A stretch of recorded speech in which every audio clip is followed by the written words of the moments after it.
Welcome to Necro Media. My name is Nyx, and today's story was written by me. Sit back, relax, and welcome the darkness. When I was about 10 years old, my dad was dating a woman who lived in a tiny village in a rural area. To get to her house, we would wind our way through countless narrow country lanes.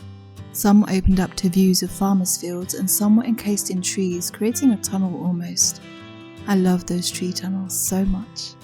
We would drive to her house and spend the day with her. I enjoyed going there because they always gave me lots of chocolates and cakes. As the days came to an end, we would say our goodbyes and start the long drive home, back through the country lanes. Usually it was dark by that time, and the darkness in those lanes was so thick, it felt like there would never be light again. I loved to be scared as a kid and still do to this day.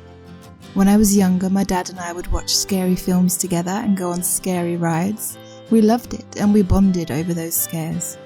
So, back to those nights in the lanes. My dad would slow the car slightly. We never drove fast down those lanes anyway, but he would slow the car slightly. It was barely noticeable to me. Then, the headlights would go out and we would be plunged into complete darkness for a few seconds, which always gained an excited squeal from me and a chuckle from Dad. Back then it felt like it was incredibly dangerous and thrilling. In reality, my dad knew what he was doing. I would only do it on straight stretches of road and only for a few seconds. We loved those country drives and I loved going to his girlfriend's house. However, that was all to change. On one of the drives back, my dad had plunged us into darkness a couple of times already. My heart was beating fast and I jiggled in my seat with excitement. The next time he did it, everything happened so fast, I don't know what came first. The lights went off. I screamed with a delicious mixture of joy and fear. The car jolted to a stop and the engine died, and we sat in complete darkness. I gasped and asked Dad what was going on. He didn't answer. Panic began to bubble up and I reached out to him. My hands landed on his leather jacket. I nudged him and then began shaking him. He sat silent.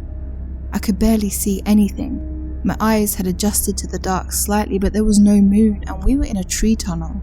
Panic overtook me and I started crying and screaming for Dad. When I heard his voice, the relief I felt was overwhelming.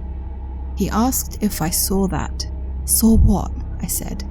I can't see anything, Dad. Turn the lights back on. I saw something before the lights went out. He seemed to be questioning himself more than telling me. He tried to start the engine, but nothing. His breathing was ragged and quick.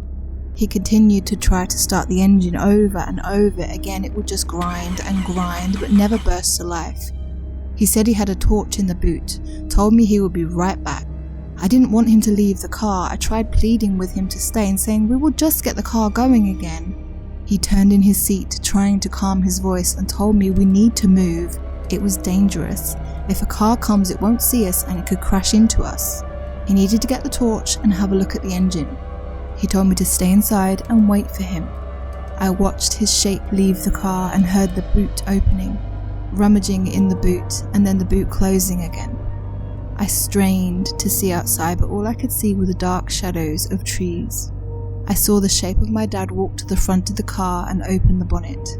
I watched the light of the torch moving around and eventually stopping and remaining still.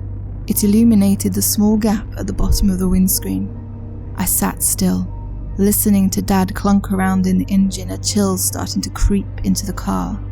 I tried to calm myself down, but it didn't work. I was staring at the slither of light at the bottom of the windscreen, willing Dad to come back. I don't know how long I sat there, but I started getting impatient and even more scared. I opened my door a crack and called, "Dad!" Nothing. My breathing was quick and shallow. I was shivering from the cold or the fear, I don't know which. I called Dad again, louder this time. Still nothing. I scrambled out of the car, tripping over my feet, and rounded the front of the car where Dad should have been, fixing the engine. He was gone. I've never felt fear like that before or after. My mind started racing. I looked around the car thinking he might have gone back to the boot, but he wasn't anywhere. I made my way back to the front of the car and started trying to work the torch loose from where Dad had tied it to the bonnet. With torch in hand, I scanned the area, calling out to my dad over and over, trying to calm my breath and keep the tears at bay. Nothing but trees, nothing but silence. I knew going into the tree line wouldn't be a good idea. I couldn't tell my left from right at the best of times.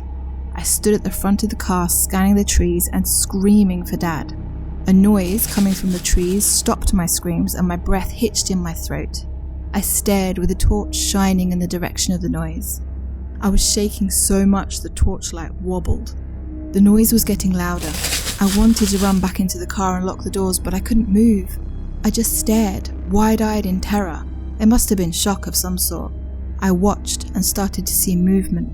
Out from the tree line jumped my dad. He shielded his eyes from the bright torchlight. His face was cut, and his leather jacket had tears in it. He saw me and yelled at me to get in the car.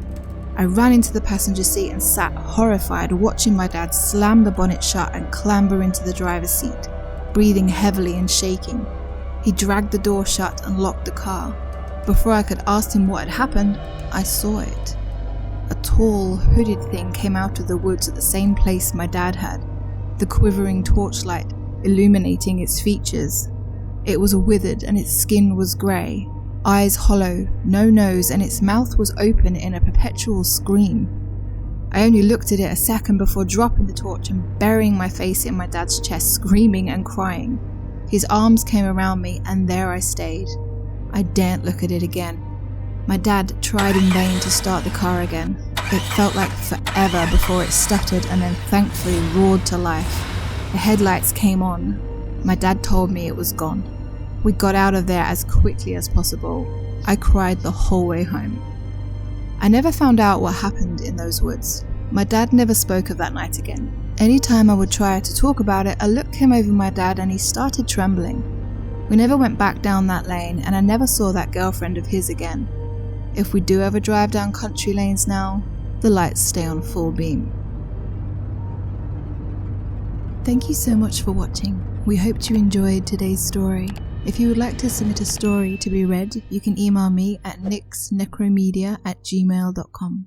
We will be back soon with more scary stories.